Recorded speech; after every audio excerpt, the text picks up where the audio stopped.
It all began with a glimmer on August 6, 2025, a moment so quiet, so sterile in a lab, and yet so deeply unsettling in its implications. The James Webb Space Telescope, the most powerful observatory in human history, was forced into emergency override mode. Not for a supernova, not for a black hole, but for something far more local and far more terrifying. A comet, or at least something that looked like one, designated 3I Atlas. It was first assumed to be another interstellar wanderer, cold, silent, and predictable. But when Webb's sensors locked on and the first wave of data poured in, what they captured wasn't just unexpected. It was impossible. The chemical signature it revealed didn't fit any natural model. The ratios were grotesque, the elements mismatched, the behavior erratic. And as the numbers kept arriving, one fear began to quietly thread its way through the minds of every astrophysicist watching the feed. What if this isn't a comet at all? What if this is something sent? Stories like this are exactly why you should subscribe right now, so you never miss these deep dives into discoveries that could change our view of the universe forever. The first sign that something was terribly wrong came from the comet's coma, the bright envelope of gas surrounding its nucleus. Normally at this distance, 6 astronomical units from the sun, a comet should be asleep, frozen, inert. The sunlight out there is weak, too feeble to cause any meaningful outgassing. But 3I Atlas was already active, violently so. James Webb picked up spectral lines dominated not by water vapor as expected, but by carbon dioxide, a lot of it 8 times more than water. That ratio 8:1 was not just unusual, it was unprecedented. Typical comets barely reached 0.7. Even Borisov, the last interstellar visitor, hovered around 0.5. This was something else, a body spewing carbon dioxide at a rate that couldn't be explained by temperature or solar proximity.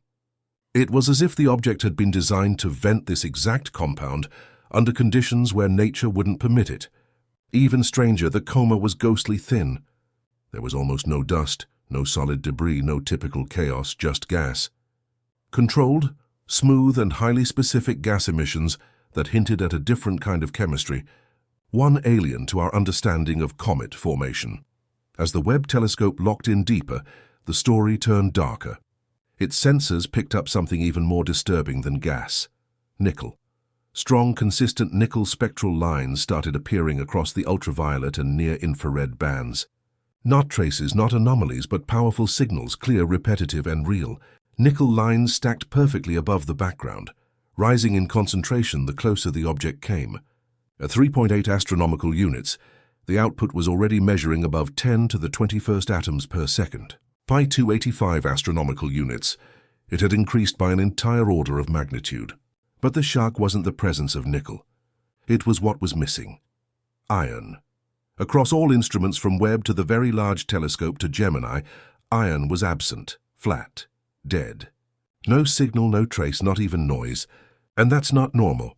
In every natural comet and meteorite ever recorded, nickel and iron are partners. Their ratio is tightly coupled, 1 part nickel to 15 parts iron, always. Until now. 3I Atlas broke this rule in the most violent way possible. Nickel outweighed iron by more than 40 to 1. There's no known natural process that can create such a split. In labs, separating these metals takes energy, machinery, intent.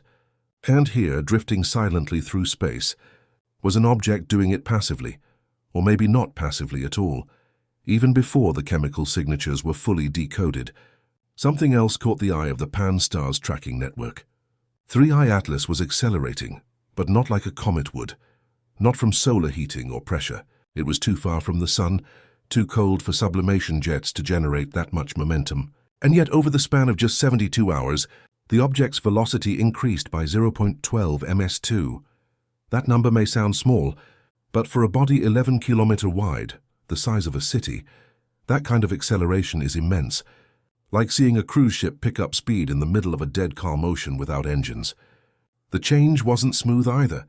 Analysts observed micro-jumps, jittery flickers layered over the main arc of motion, as if something inside the object was turning on and off and on again. Attempts to explain it through outgassing, fractured crusts or solar winds failed. None could match the rhythm. None could explain the regularity, because it was regular. Every 7.2 hours, 3i Atlas brightened sharply, predictably like a lighthouse. The brightness curve wasn't chaotic like tumbling debris. It was locked clockwork. Some suggested a sheet-like surface catching sunlight.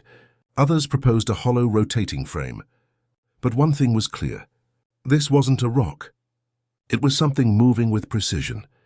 And here's where the science begins to tremble.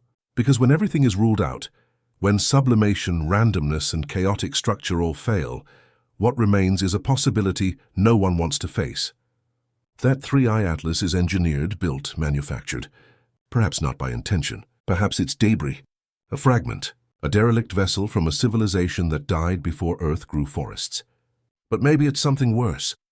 Something alive. Probe still active. A mechanism still responding. A system that sees us and doesn't care. One that follows a trajectory not set by nature, but by design. Because no comet should wake up in the deep freeze, emit metallic nickel without iron, accelerate without fuel and spin with mechanical rhythm. And yet here it is doing all of that in front of our best instruments with no effort to hide. The James Webb override wasn't just a technical reaction. It was a whisper of panic, an unspoken consensus that this isn't normal. That this might be the first time we're looking directly at alien machinery. And even if we're wrong, the simple fact that we can't tell the difference anymore, that alone is the warning. As the acceleration data sparked debate across observatories, a new stream of information emerged, one that was even harder to dismiss as natural: the light curve. Photometric data from Gemini South and the TESS Space Telescope revealed a periodic brightening of 3i Atlas every 7.2 hours. That in itself wouldn't be too unusual. Many comets and asteroids tumble and reflect sunlight in repeating patterns. But this was no chaotic tumble. The brightness spikes were too clean, too exact. They didn't fade gradually or flicker irregularly, like the spin of an irregular rock. They appeared and vanished like a beacon, on and off in perfect intervals. Even when gas emissions increased and the object accelerated, this light rhythm didn't change. It held its cycle like a metronome. This stability suggested something far more structured, something that wasn't just responding to sunlight randomly, but reacting with precision. Some theorized it could be a light sail, a wide reflective structure designed to catch solar radiation. Such a system could in theory account for both the acceleration and the regular flashing pattern. Others proposed a rotating platform with flat panels, but all agreed. The behavior didn't match any known natural object. This wasn't a spin. It was a signal, a mechanical pulse. And with every pass, it whispered the same message to the instruments watching from Earth: "I'm not what you think I am." The moment everything shifted came not from the object itself, but from the people observing it. On August 6th at 2:11 GMT, ground-based observatories sent an alert to the Webb Control Center. The spectral data pouring in from other telescopes couldn't be ignored. CO2 emissions off the charts, metallic readings spiking, and a sudden velocity curve that made no gravitational sense. That's when it happened. The emergency override, an extremely rare protocol that interrupts every scheduled observation and diverts the James Webb Space Telescope from its long-term mission to investigate a single anomaly. It's a move that burns precious time, fuel and budget, and it's only been executed a handful of times since the telescope was launched, and never before for an interstellar object. Within minutes, the override chain climbed past committees over project timelines and landed directly on the desk of the project scientist. The approval had to be unanimous, and it was. Webb pivoted, its instruments recalibrated, and at 2:17 GMT it locked onto 3i Atlas with the NIR spec instrument. What came down in those first packets of data wasn't just strange, it was historic. The spectra didn't show the icy fingerprint of a comet. They showed a carbon chemistry so extreme, so volatile that it made every known solar system body look tame. The decision to override wasn't just a scientific choice, it was a silent alarm. The most advanced telescope ever built had just paused the cosmos to chase a machine.